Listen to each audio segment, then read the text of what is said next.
Hello guys, hello Gemini. Welcome dito sa ating channel, Kapalaran 888. Welcome Gemini. Alamin natin kung anong messages, preparation, kapay energy para sa inyong lahat. The general reading, so pwede kang makaresonate. Gamitin mo yung intuition sa pananood. Okay, Gemini. Okay. Wow. Gemini is number 25-7. Okay, sa araw na ito, or sa week na to, last week siya ng November 2024, ang posibleng blessing na matatanggap mo is revelation of truth, mga katotohanan, chismis, or anything na itinatago sa'yo or wala kang alam. So, yung biyayang ito ng katotohanan is posibleng hindi klaro siya for almost a year or several months. But this last 2 weeks ng 2024 ng November, malalaman mo na ganito ganyan. So, maraming marireveal, maraming revelation of truth dito. Maraming katotohanan ang pwedeng lumabas na pwedeng magbigay sa'yo ng freedom or pwedeng magbigay sa'yo ng kalayaan, or pwedeng magdala sa'yo ng clarity. Nandito yung si 6th chakra, Archangel Metatron for stability. So, yun, di ba? So, yung freedom na yan na makukuha mo from revelation ng truth na yan, ay posibleng magdala sa'yo ng stability din. Stable. Kasi, di ba, makikita mo, parang, ang nakikita ko sa'yo dito, may mga madidilim dati. Di ba? Yung parang shadow, di ba? Parang hindi mo alam kung anong nangyayari sa paligid mo. Posible na makita mo yung totoo sa ngayon. Okay?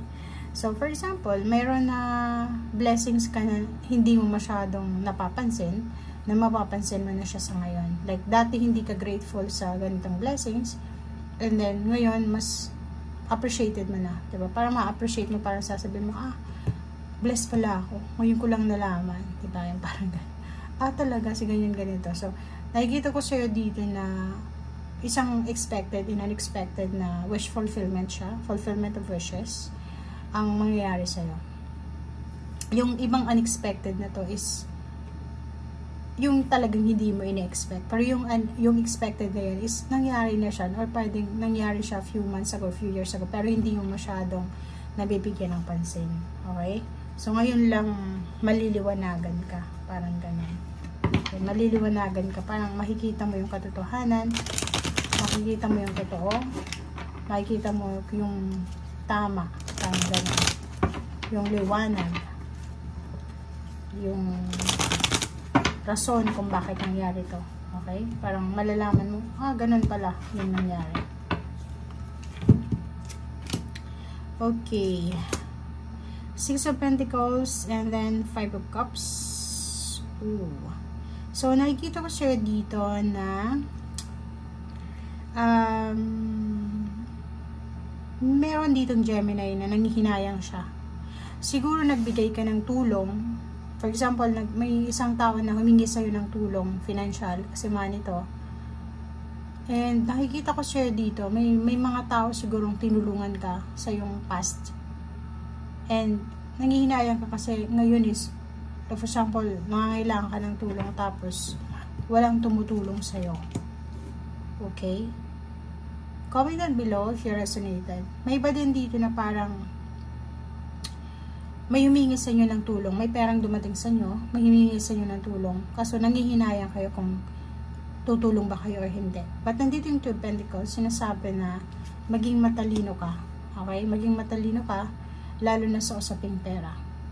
May 9 of Cups dito, literal na pwedeng may buntis, babae ka, manganganak, or fertile ka, pwede kang mabuntis, or yung iba na nagmamanifest ng baby, or yung iba nagmamanifest ng relationship, nagmamanifest ng reconciliation, nagmamanifest ng happy family. So, nakikita natin dito na possible siya.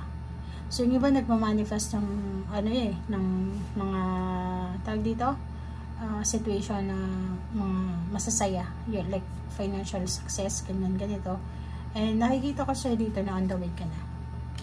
For Pentacles, napaka damot mo ngayon. Okay, so nakikita ko sa'yo dito, Gemini, may kailangan kang pag-ipunan. So, simula ngayong last week ng November, busy ka sa pag-iipon. Okay, nasa proseso ka ng pag-iipon ng pera.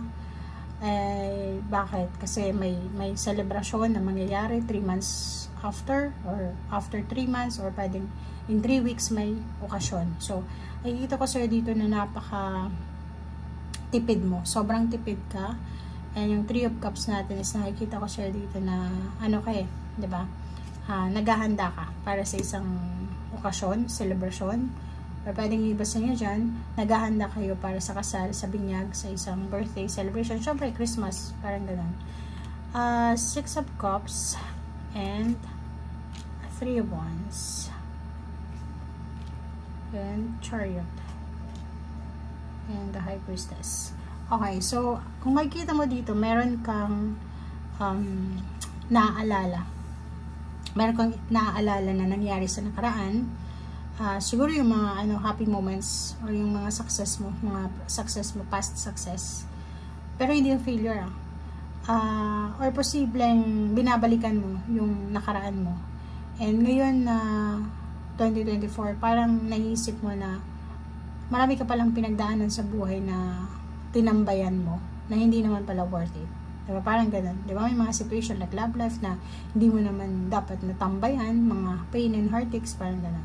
And yung 3 of Wands, sinasabi dito na sa usaping money and then relationship, sobrang liwanag ng pathway mo. So, nakikita mo kung saan direction ka papunta. Nakikita mo kung saan, anong journey itong tinatahak mo, or kung saan ka na. And yung chart is victory and success. Parang mararamdaman mo ngayon na lahat ng sacrifices mo, lahat ng nangyari sa'yo sa nakaraan ay may lihim pala or hidden meaning pala yun, or hidden blessings, parang ganun. So, ngayon mo lang, kasi since dito, diba, sa Revelation, Metatron, ngayon mo marirealize na, kaya pala nangyari yun kasi inalaw yun ng Panginoon, ng universe na mangyari sa akin para matuto ako, parang ganun. Diba? 5 of Swords. Ma-appreciate mo din yung sarili mo na hindi ka sumuko sa mga battles mo na pinagdaanan. And the Star card, malapit na, on the way ka na, diba? So, nandito ka na sa manifestation ng dreams mo.